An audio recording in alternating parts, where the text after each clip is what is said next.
Bonjour. Alors aujourd'hui, je vais vous parler d'un chauffe-eau un petit peu original de par sa forme. C'est le chauffe-eau Atlantique Linéo. Donc ce chauffe-eau, au lieu d'être en forme de cylindre, ce qui est habituellement le cas, il est en forme de brique. Donc ça permet d'optimiser l'utilisation de l'espace, de l'emplacement où il va être installé. Voilà, on va voir ça ensemble. Je vais le déballer, je reviens vers vous. Donc voilà, là je viens d'ouvrir la première phase du carton. Je vais vous montrer sur quoi on tombe. Euh, il y a le gabarit de pose, alors ça c'est assez pratique, Ça permet de faire donc les trous aux bons anthrax, Donc vous voyez, vous avez les deux trous du haut, et ensuite selon les litrages en fait, selon les différents modèles du chauffe-eau, voilà, vous avez toute une série donc, de trous qui sont espacés différemment jusqu'à... Et là vous avez l'encombrement total du chauffe-eau, donc ça vous permet de jouer un petit peu de plus loin. Voilà, ça vous permet de visualiser au mur en fait l'encombrement que vous aurez si vous voulez essayer plusieurs emplacements avant de le mettre définitivement. Voilà. Donc je passe à la suite, je le sors entièrement et je reviens vers vous. Voilà, je viens de finir de déballer le chauffe-eau. Donc on voit il fait que 30 cm de profondeur, c'est vraiment l'avantage produit par rapport à un chauffe-eau classique qui fait plutôt dans les 60 environ. Je vais vous montrer juste la plaque signalétique. Donc voilà. Donc Atlantique, la référence, la puissance 2250 watts. La capacité 80 litres, donc effectivement c'est le plus gros modèle de la gamme. Donc voilà, il est quand même assez imposant en hauteur. Donc après je vais vous présenter les différents éléments du carton. Donc là vous avez le raccordi électrique, classique, comme sur tous les chauffe-eau, fourni par Atlantique. Le raccordi électrique est toujours fourni, donc c'est toujours intéressant. On remarque par contre qu'à l'inverse de d'habitude, c'est pas du 3 quarts, c'est du 1,5. Donc il faudra penser à ce que la sortie d'eau chaude soit en 1,5. Ou prévoir un adaptateur adéquat. Vous avez ensuite les deux joints.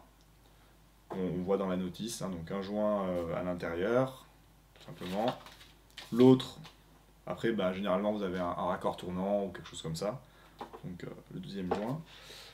Ensuite vous avez un adaptateur, donc 1,5 vers 3 quarts. Ça, je pense qu'ils ont prévu ça pour le groupe de sécurité. En général, tous les groupes de sécurité sont en 3 quarts. Donc, vous avez l'adaptateur fourni. Ensuite, vous avez donc les deux supports muraux.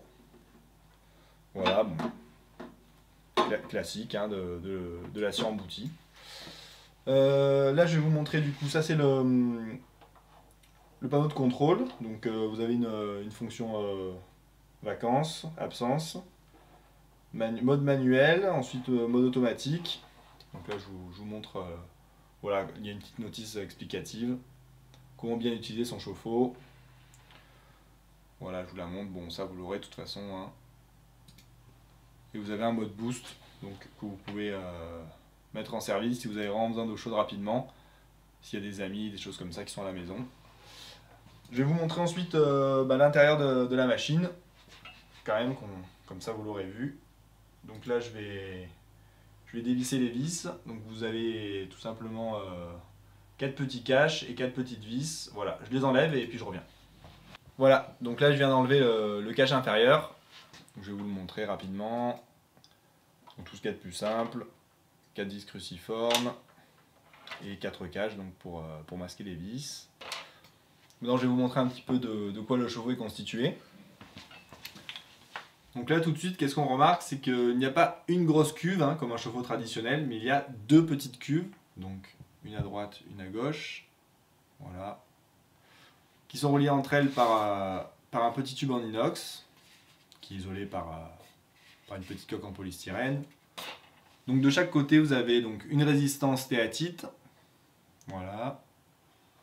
Chaque cuve a sa propre sonde de régulation. Voilà, ça c'est la sonde pour l'électronique donc. On voit les deux sondes, il y en a une bleue, donc c'est repéré pour ne pas se tromper si on devait les démonter, donc il y en a une de chaque côté. Il y en a une bleue, une noire. Donc, je vais vous en sortir une pour vous montrer. Voilà. Ensuite vous avez la sécurité mécanique.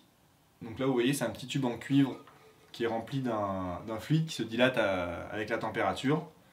Donc si un jour vous avez un problème de la régulation qui qui s'arrête plus ou des choses comme ça. L'avantage de ce système, c'est qu'il n'y a aucune électronique, c'est un fluide qui se dilate dans le tube, et à partir d'une certaine température, donc c'est calculé, ça vient déclencher un contact, donc vous voyez ici de chaque côté, qui va donc couper le courant purement mécanique, hein. Ça va couper le courant des résistances, donc il y en a une pour chaque cuve, et là vous avez un témoin qui va apparaître pour vous montrer le déclenchement de la sécurité. Ensuite, on remarque qu'il n'y a pas d'anode ACI, donc c'est une anode classique, hein. Bon, il doit y en avoir une par cuve, je suppose, ce qui serait logique.